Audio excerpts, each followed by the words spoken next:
ሁላችንም ረክሰናል። መቀደስ አለብን፣ መመለስ አለብን።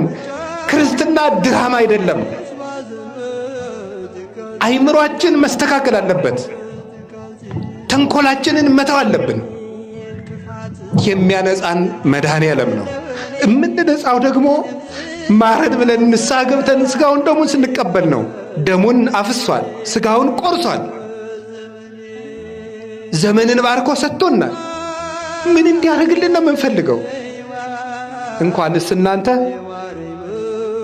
እኔም ቢሆን እዚህ መቆም ደስ የሚያሰኘኝ አይደለም። የእግዚአብሔርን መልእክት እንደ ቤተ ክርስቲያን ሐሳብ ለማድረስ ነው እንጂ ቁጭ ብዬ ለኃጢአት እያለቀስኩ ብኖር ደስታዬ ነው፣ እውነት ለመናገር። ስለዚህ መድኃኔዓለም እንዲያነጻን ሳንነጻ የሰላም ሀገር እንፈልጋለን። ሳንቀደስ እግዚአብሔር ሆይ ውረድ ፍረድ እንላለን። በየት ይውረድ? ማን ያስወርደው?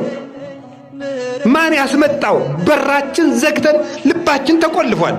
ልብሳችሁን ሳይሆን ልባችሁን ቅደዱት ብሎ ተናግሯል።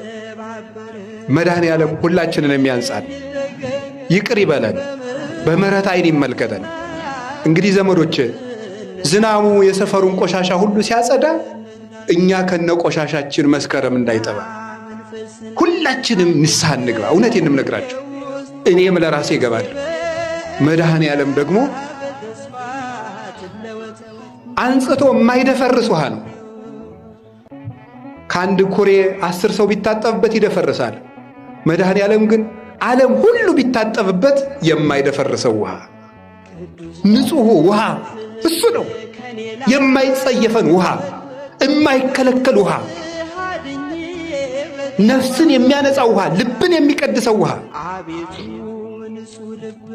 ቆሻሾቹን አንጽቶ ብርሃን የሚያለብሰው ውሃ ያ ክርስቶስ ነው። እግዚአብሔር በደሙ ይቀድሰን።